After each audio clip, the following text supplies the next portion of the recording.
Mexico has reached a pinnacle of cartel violence, with another record-breaking year of homicides in 2024. The war in Culiacán between the remnants of the Sinaloa organization is entering its fourth month, with over 1,000 deaths and disappearances and no end in sight. Not even American tourists and civilians are safe this time. And of course, the fentanyl continues to ship north unabated.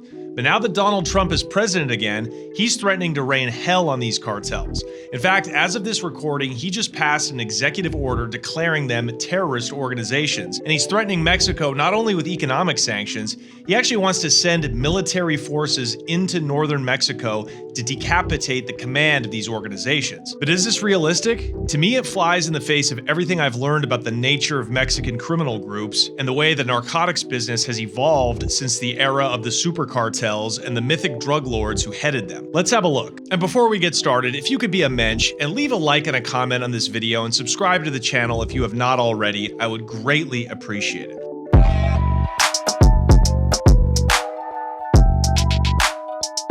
"2024 was the craziest year since the Mexican war on drugs was declared back in 2006. Cartel leaders and their kids were getting knocked off in spades and extradited to the US, including 2 of Chapo's sons, El Mencho's brother and son-in-law, and scores of other lieutenants and plaza bosses from Juarez to Jalisco. The arrest that made the most headlines, of course, was back in July of 24 when Ismael Mayo Zambada, with the help of the Chapitos and almost definitely the American CIA, was kidnapped from a ranch in Sonora and flown on a private jet to awaiting DEA agents in Texas. This is what kicked off the civil war that's now raging in Sinaloa. But more on that in a second. The heat is coming down hard on cartels and criminal gangs all over Mexico. It's so hot that I can't even get one of these organizations to let me film with them right now, even when I offer them good money. All you hear from guys on the front line is, "Puro caliente, por todo Mexico está muy caliente."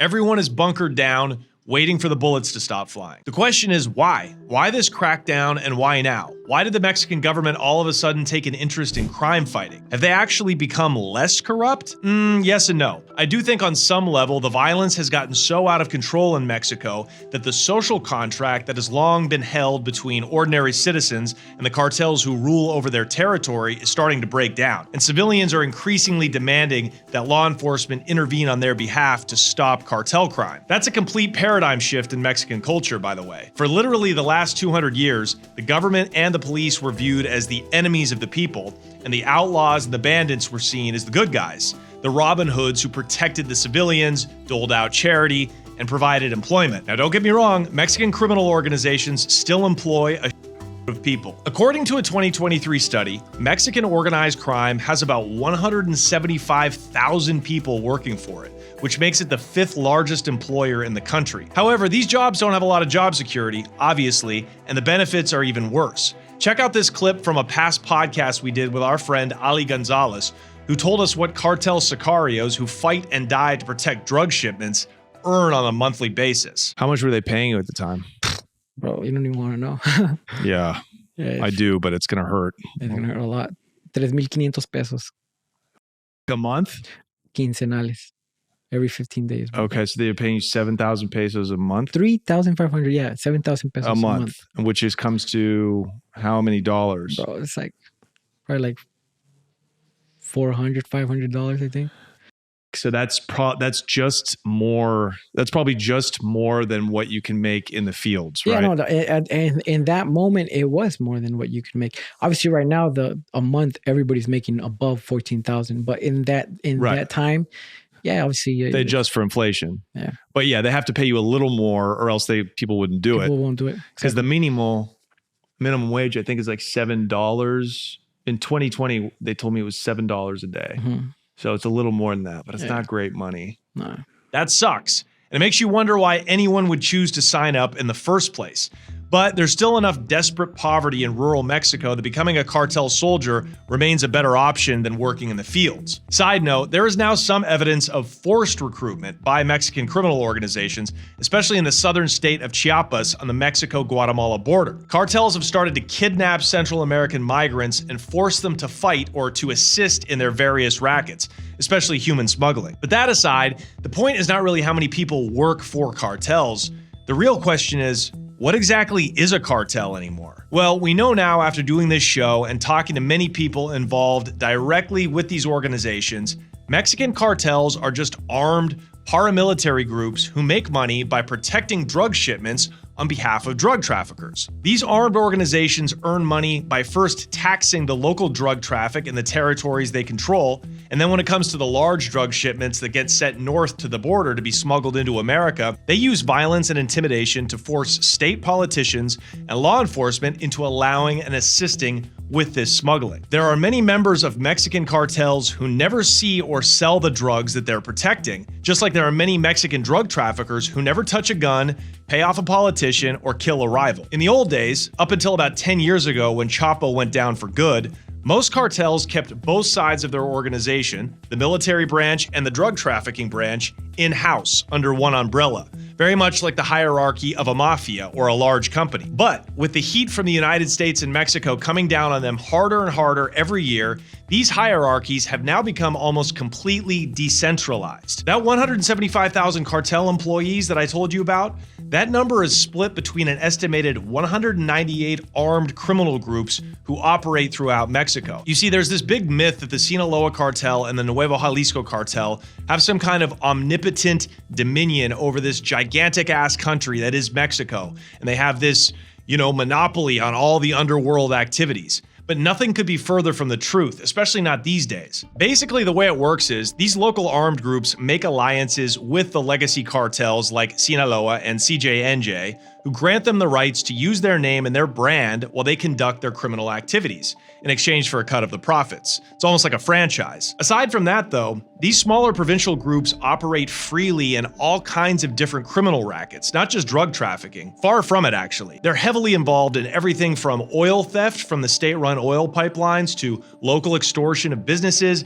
bid rigging of government contracts, car theft on a massive scale, and of course, human smuggling, which over the last 4 years is competing to overtake drug smuggling as the most profitable criminal enterprise in Mexico. Year after year, the criminal economy is becoming more and more decentralized, just like the illegitimate economy in Mexico and the rest of the world. It's come to a point now where Mexican organized crime is now barely organized, and this creates violence, and a lot of it, as is proof with the hot zones driving up the murder rates in states all over Mexico. Now, back to my original point about why the government is cracking down so hard on cartels. Well, if you know anything about the history of crime and politics in Mexico, you know that the most dominant cartels dealt directly with whichever political party was in power at the time, meaning they paid bribes at the federal level all the way up to the president of Mexico. It's unbelievable. Just let that sink in. You can go do your own research, but literally every single Mexican president since 2006, when the war on drugs was declared, including high-ranking generals in the military as well as the Secretary of State, have been accused by captured drug lords of taking bribes from them worth hundreds of millions of dollars. They are the ones, the politicians in the military, who really run drug trafficking and crime in Mexico. They allow it in exchange for hefty fees from whichever organization they believe can be the dominant player. The idea was that this union between the federal government and the leading cartels would help keep a lid on violence and chaos throughout the rest of the country. Remember, everything in Mexico is about appearances. You pay us and feed us some of your competitors from time to time, and you can continue to make money and in turn pay us even more bribes. That was the mindset. And for almost 2 decades, the cartel with the privilege of paying the man in Mexico City was, of course, Cartel de Sinaloa. From Arturo Beltran Leiva to Chapo Guzman and finally, Ismael Mayo Zambada, each Sinaloan kingpin paid off the people at the top and then turned around and ratted each other out. Just remember that. All of the kingpins eventually rat. It is just the way business is conducted. In hindsight, though, it was an unsustainable business model and the reason that they're at war in Culiacán today. The point is, there was a structure, a method, a clearly defined mechanism for maintaining order and making sure the wheels of corruption ran smoothly. The money flowed into Mexico City and the drugs flowed north into America. But today, that entire system is basically collapsed. There is no more mega cartel with the kind of money, resources, and political connections necessary to make a deal with the federal government. That all ended with the arrest and extradition of Old Man Mayo last July. One of the reasons Mayo Zambada lasted so long, over 5 decades as the most wanted drug kingpin in history, is because of his entrenched connections and deal-making with the federal government in Mexico and, of course, probably the CIA and the DEA as well. He was diversified in cocaine, heroin, and methamphetamine, so he had a huge war chest to pay off politicians, and he was, of course, an informant, just like the rest of the cartel bosses. He turned in his rivals and his partners alike, especially when he felt like the heat was coming down on him or his organization. But now in Sinaloa, the last of the legacy cartels is in tatters, and the remnants of the Mayo and Chapo clans are engaged in a war to the death. The problem with all of this, aside from the obvious devastation on the civilian population, is who's paying the government? Americans don't stop wanting their drugs, and politicians in Mexico don't stop wanting their taste of the drug money, just because some farmers in Culiacán are killing each other. But guess what? You can't get blood out of a turnip. Despite the headlines that glorify how fabulously wealthy the so-called Mexican cartels are, the reality is these super cartels have splintered into hundreds of disparate criminal clans who operate fully underground, largely without the blessings of the population or the government in their pockets. In other words, the majority of them have no meaningful political or social influence. They are criminals and behave and are treated much how they would be in the United States or other relatively law-abiding countries. Now, don't get me wrong, some of these groups are still doing well. For instance, the fentanyl boom has created a lot of young millionaires in Sinaloa and Sonora. But it ain't like it used to be. Many of these organizations are overextended from going to war with each other and the government. Plus now, marijuana is legal in the United States, which has been a massive hit to the large cartels, and the price of cocaine remains relatively low compared to Europe and Asia, which are by far the most lucrative coke markets. This is part of the reason that Mexican criminal groups have diversified into all of these other different, non-drug related illicit activities. The drug money has slowed up. I was fascinated to learn that a lot of these smaller groups actually make the majority of their money from criminal rackets exclusively within Mexico. You see, in America, we're led to believe that every Mexican organized crime group is engaged in a constant assault on our country with drugs and migrants, when in reality, many of these clans, especially the ones not located on the border, make their money by terrorizing and plundering their own country. But again, all of these factors, not having a hierarchy or control at the top, decentralization, and diversification of illicit businesses, makes for even crazier and out-of-control violence. And this forces the government to crack down, even if they might be reluctant to do it. I'm sure many dirty politicians and military leaders in Mexico also long for the good old days when they were raking in the drug money. And that's part of the reason it's so critical that a clear victor emerge from the war in Sinaloa. They need to be clear on who they're supposed to be dealing with. Which group?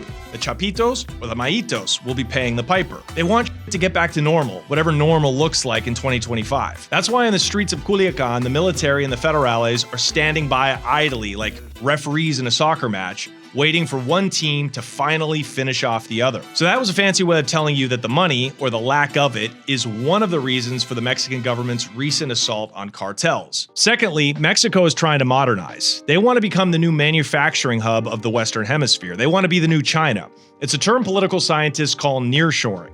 So instead of American companies having all of their goods made in China or Southeast Asia, what's known as offshoring, they would nearshore those jobs and products to Mexico. There's also a plan to build a high-tech railway system for cargo to cut through the body of central southern Mexico, called the Interoceanic Corridor of the Isthmus of Tehuantepec. It would connect the Pacific Ocean to the Gulf of Mexico and overtake the Panama Canal as the main route for cargo ships coming to the Americas from overseas.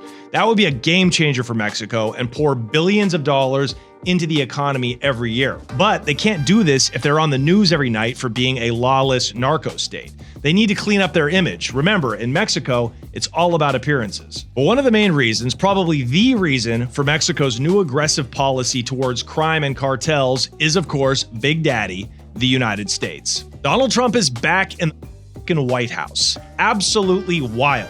I think the Mexican feds knew it was going to happen back in 2023 and early 24, and they thought it would be wise to get a jump on the cartel hunting in case Trump really does decide to lay the hammer down when he takes office. Here's Trump a few nights after he got elected, laying out his plan for dealing with the cartels. So they are now designated as terrorist organizations, foreign, and Mexico probably doesn't want that. He's threatening huge tariffs, and if that doesn't work, he's promising to send American special forces into northern Mexico to hunt down and kill the fentanyl cooks and top brass of the Sinaloa organization and beyond. That would be fucking insane, and it would amount to a small-scale invasion of a sovereign nation and our neighbor. But let's be objective. We know Donald Trump likes to bark. We expect that from him. It's strongman intimidation, pure and simple. He's threatening tariffs and military force with a lot of other countries now, most of which aren't going to happen. In the case of Mexico, the US hasn't had any diplomatic relations with them in a long time. The new president, Gloria Sheinbaum, is from the same leftist political party of Manuel Obrador, who was president for the last 8 years, and who has close ties to the Sinaloa organization. Their party is pursuing very nationalistic, Mexico-first policies and don't want interference from gringos. That's why it's so wild that they've been on this extradition binge of captured cartel leaders right now. It makes me think they really are afraid of what Trump might do. Because after all, there really isn't that they can do if we actually decide to send teams of SEAL Team 6 hit squads into Mexico. It's pretty unbelievable when you think about the power of the American military and our dollar and our economy and the way that we're able to make other countries bend to our will. Even today, as America's been weakened, we still exercise a huge amount of power, especially in the Western Hemisphere. But think about the consequences of doing that, of invading Mexico. Half the world has already turned their backs on us over our support for Ukraine and Israel. And after Biden froze billions in Russian assets in America, the nations of the East are moving to create their own economies outside of the dollar system. If we invaded Mexico and were dickheads about it and did it without their permission and support from their government, we would just accelerate the decline of the dollar and thus America as the supreme nation of the world. That is just not going to happen. Just like Canada isn't going to become the 51st state, although it's hilarious to think about. For one thing, the US is already illegally operating in Mexico. It never stopped, actually. The DEA and the CIA stay having a presence there. That's how they were able to capture Mayo Zambada last year. As we learned from our friend and former CIA agent, Andrew Bustamante, the DEA's presence in Mexico or any foreign country is technically illegal, but we do it anyway and are usually tolerated by the host country because what the f are they going to do about it? So Trump's threat to send in hit teams is just a ratcheted up version of the same thing. The same thing that year after year fails to stop drugs from coming into the United States. It's not going to stop, guys. I've been there. I've hung out. I've spoken with these people. The entire culture, the entire way of life in certain parts of Mexico is exclusively dedicated to the pursuit of moving drugs into America. It's been that way for decades, and it's not going to stop with Trump or threats of assassination or arrests. They'll adapt. They already are. Today's episode is sponsored by BetterHelp. You know BetterHelp by now. They are the world's #1 online therapy company. I use BetterHelp myself. I go to a therapist every week that I got through the BetterHelp site. You know, therapy is really difficult just to make the first step in trying to go do. You have to find a therapist, usually through a recommendation. You don't know who you're going in to see. You have to go there. You have to meet a stranger in person. You've got to shell out a lot of money. And if it doesn't work out, you got to do it all over again. It's what prevents people from taking the step to, try to take care of their mental health. And BetterHelp has solved that because you can do it online. It's all done through Zoom, through online medium exchanges, right? So you sign up online, you input all of your information. BetterHelp will then pair you with a therapist that meets your specific needs. That's what I love about it. I got paired up with a guy who I didn't jibe with. So easily, I let BetterHelp know, and then they transfer me to somebody who I'm now with. And it's just that simple. It's a very, very seamless and much more affordable way to practice and do therapy. A lot of stuff's happening right now. The world is going mad a little bit, as well as this country. So it's wearing. I mean, I feel that every day. And I got a good life, but I still need to go talk my problems out, of which there are many. Comes from childhood. That's what I'm realizing. So yeah, I use BetterHelp, and it's taught me how to think. It's taught me how to think about my problems in a more productive way, and it just helps. It helps to talk to somebody. I can't recommend it enough. I will never stop. And you, if you have not got started, need to do so. Check it out. BetterHelp is so cool because they have a network of more than 30,000 credentialed therapists with a wide range of specialties. And again, it's easy to switch therapists anytime at no extra cost. Discover your relationship green flags with BetterHelp. Visit betterhelp.com/connect, CONNECT, to get 10% off your first month. Once again, that's BetterHelp, HELP.com/connect. You guys, go be a friend to yourself. Take care of your mental health, live a better, happier, more fulfilling life. All right. Hey guys, let's take a quick minute to thank Rocket Money for sponsoring this episode. Rocket Money is a longtime sponsor of the Connect by now. I use Rocket Money because it's a personal finance app that helps me find and cancel my unwanted subscriptions, monitors my spending, and helps lower my monthly bills so I can grow my savings. Through the course of running my business, I've accumulated like hundreds of subscriptions for not only the Connect, but for, my personal life. You guys know this by now. We live in a subscription-based society. Everything is a subscription, from your Netflix to the food that gets delivered to you every month sometimes. You have all of these different things on auto pay with all of these companies. It's really difficult to keep track of what you still use and what you don't need anymore. Meanwhile, you're losing like hundreds of dollars a month because you don't even know what's being drained out of your bank account. Rocket Money helps you keep track of that, identify that, and will even reach out to some of these companies if you don't need to use them anymore, and either negotiate a lower price or cancel your unwanted subscriptions for you. It's wild. They're like a middleman for all of this stuff. So I definitely use them. I get alerts every day on my phone because I got money coming in and out of the account. I'm like, oh wow, okay, I see exactly what's going on in my tiny little empire that I've built, right? So you should do that too, because it saves literally thousands of dollars a year from going out of my account that I don't use. And it's not just me, far from it. Rocket Money has over 5 million users and has saved a total of $500 million in canceled subscriptions, saving members up to $740 a year when using all of the app's premium features. Cancel your unwanted subscriptions and reach your financial goals faster with Rocket Money. Go to rocketmoney.com/connect today. Once again, that's rocketmoney.com/connect, CONNECT. rocketmoney.com/connect. Thank you, Rocket Money. Let's get back into the show. How can you send in troops to knock off kingpins when there are no more kingpins? It's decentralizing. There's that word again. The whole structure of drug trafficking is changing. Look at what's going on in Culiacán, Sinaloa. There's a fentanyl cooking bonanza going on there right now among independent fentanyl cooks who have their own shops and sell their goods to drug traffickers associated with one of the two factions of what used to be the Sinaloa Cartel, the side loyal to El Chapo and the other to Mayo. These are young men who apprentice as fentanyl cooks, learn the trade, and then if they're ambitious enough, strike out on their own. The New York Times actually ran a great article about this, which I'll talk a little bit more about at the end of the episode. But basically, they went and interviewed some of these different fent cooks in these little towns on the outskirts of Culiacán. And like I said, most of these cooks are young men in their 20s. Some of them wanted to do other things, but they went and they learned the craft, they hired a crew, made connections, and now they can't supply enough of it. And these guys make millions, and they sell to different organizations. I mean, every now and then you'll get a fent cook who I'm sure belongs exclusively to one side or the other, the Chapitos or the Mayitos.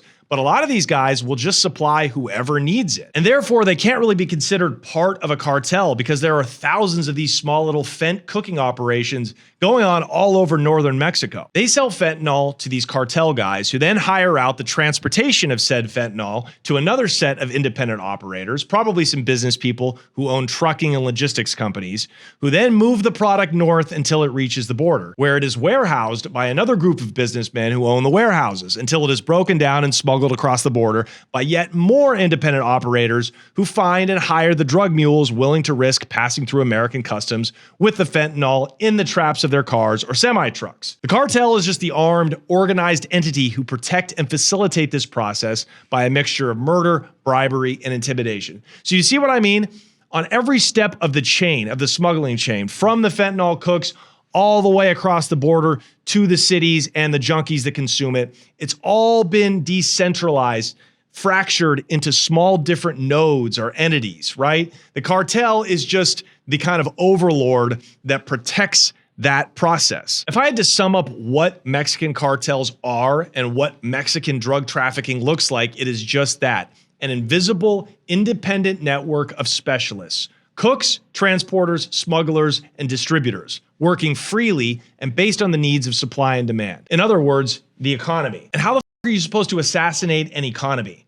Sure, the threat of violence might make them move more cautiously, but it's Mexico, and most of these guys aren't anticipating long, healthy lives to begin with. They've been through this tough on crime posturing from American presidents that go back to the beginning of Reagan. It's almost boring by now. Nothing can stop drug trafficking as long as there is demand. I can't believe I still have to say that. I've been screaming that since the late 90s. Everybody knows it. Now, that's not as true when it comes to illegal immigration, which is the second biggest breadwinner for Mexican criminal organizations. Trump is threatening the most draconian sanctions on immigration since, well, Obama actually, who deported as many, if not more people than Trump did. But the rhetoric from Trump is powerful. He's threatening mass deportations in his first 100 days in office, plus beefed up border security, an end to refugee status, and a return to the Remain in Mexico policies of his first administration, which would force migrants seeking asylum status in the U.S. to remain in Mexico while they await their court appearance in America. He's also threatening more tariffs on Mexico if they don't do something about the immigrants crossing their southern border from Guatemala. All of this makes the smuggling and the living for these migrants much more expensive,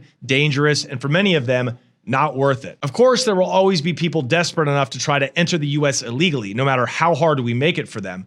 But it will be small numbers compared to the cavalcade we just witnessed over the last 4 years. Some estimate that 10 million people entered the country illegally through the southern border during the Biden administration. I can't say for sure, but it's likely that many millions took advantage of the asylum status category and were simply caught and released into the US. This lax immigration enforcement was a bonanza for Mexican criminal groups, effectively gifting them tens of billions of dollars a year from this migrant smuggling. But now that Trump is back and strict immigration laws will ostensibly start to be enforced again, this will cut substantially into the cartel smuggling bottom line. Now, it'll definitely make the price of getting smuggled across the border go up, for sure. But that's not enough compared to the amount of would-be migrants who will either self-deport or not bother to take that perilous journey from whichever they're coming from in the first place, whether that's Haiti, Venezuela, Honduras, Colombia. You know, it's just not going to make the journey worth it. Now, what this will do, this new enforcement of the Remain in Mexico policy, is that a lot of these Central American migrants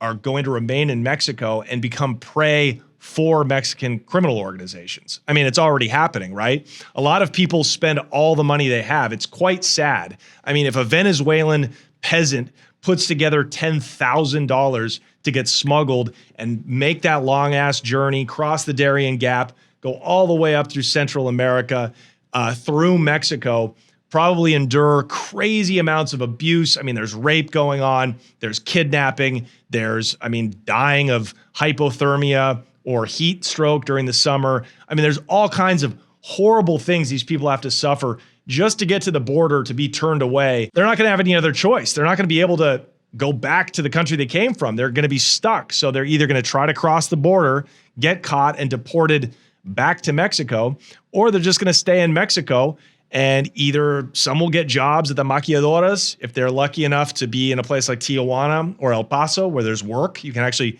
get a job in a factory. But a lot of them, especially the young men, are going to be recruited, sometimes forcibly, by these Mexican criminal gangs. I'm going to do a whole other episode about that, but I promise you will actually see Mexican cartels beef their numbers up with people that are non-Mexican. It's going to be pretty wild. You know, drugs are not like migrants. Obviously, they're people. So it's always going to be easy to send a kilo of cocaine, no matter how strict the drug laws are. You can always get a pound of meth, put it in a FedEx box, and it's going to land in New York City. I mean, you cannot stop drugs, but you can really dampen down the flow of migrants. I mean, it already happened. Biden actually, for the past year and a half, has been cracking down on illegal immigration, and we've seen the lowest amount of illegal entry in years.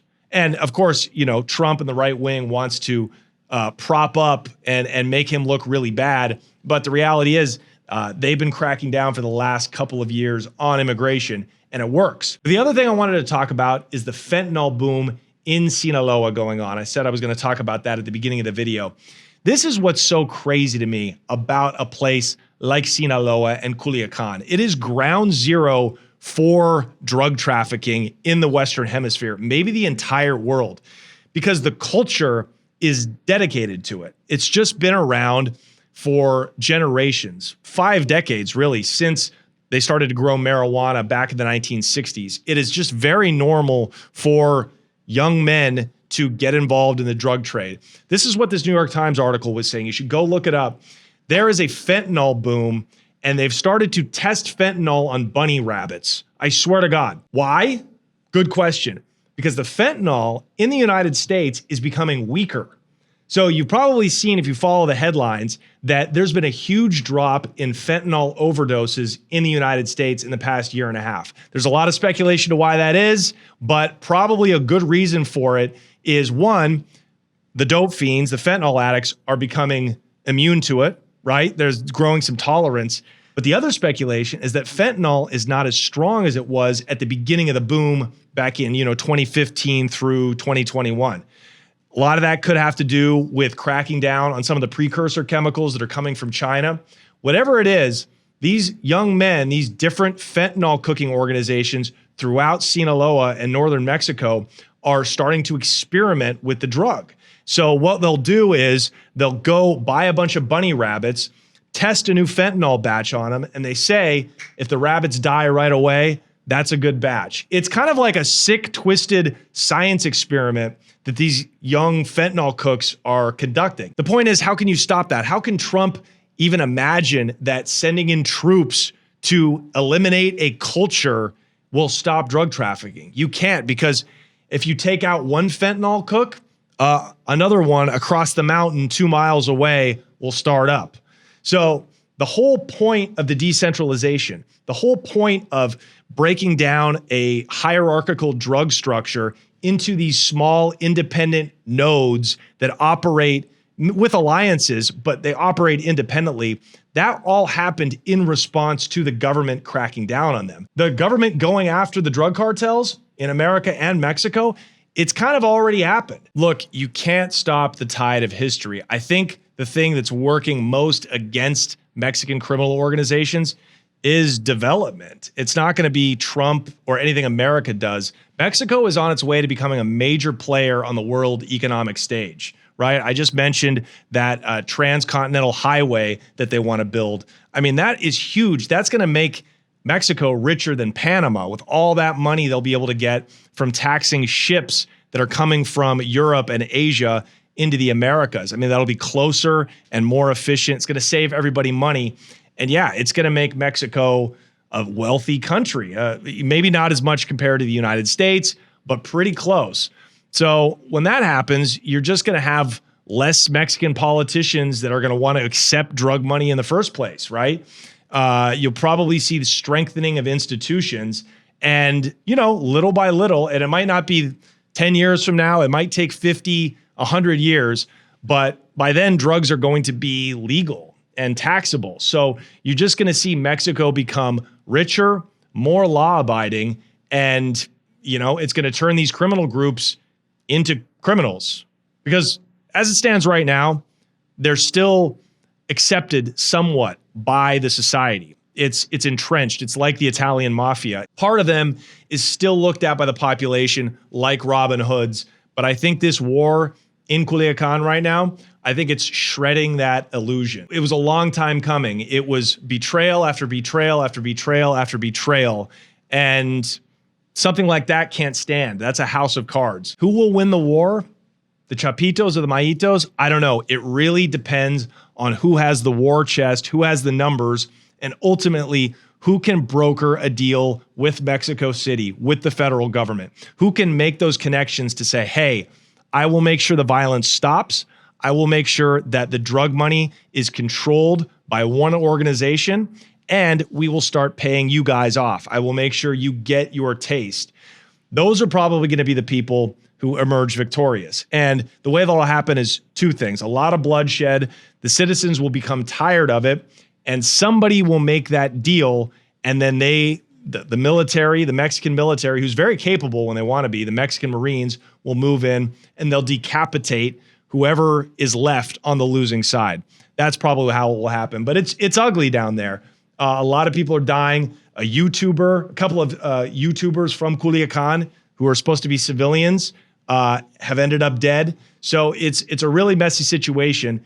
And it's unfortunate. It's unfortunate for the people of Culiacán and for the people trying to traffic drugs, Now, the fentanyl cooks are being targeted. If you want to attack the other side, you go after their drug suppliers.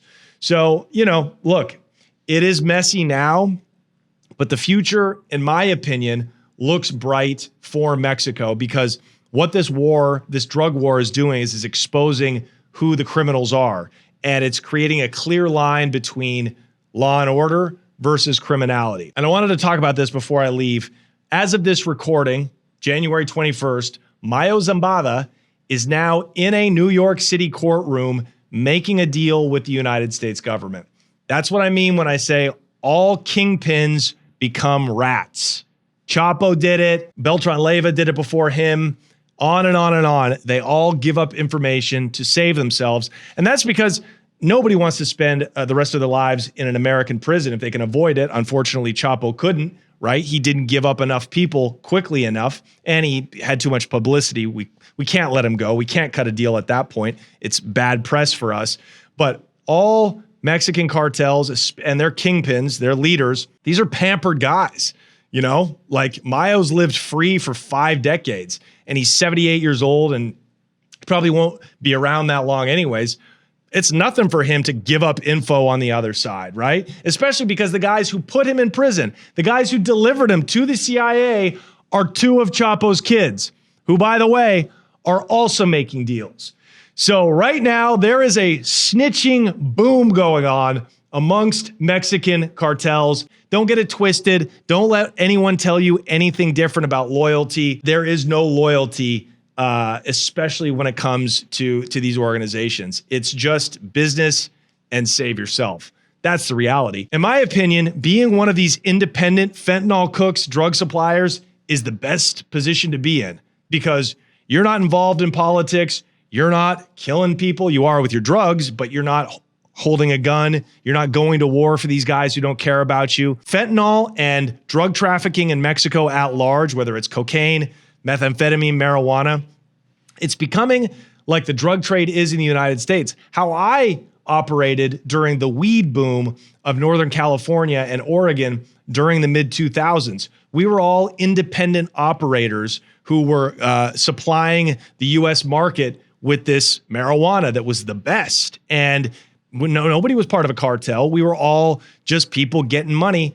That's kind of how Mexican drug traffickers have become. These independent people who are just out there supplying what Americans crave decade after decade. My final thoughts about Trump and his plan for the cartels: I don't think much will change. I think it's already changing because of forces of history, because the forces of economies are changing, because Mexico is changing.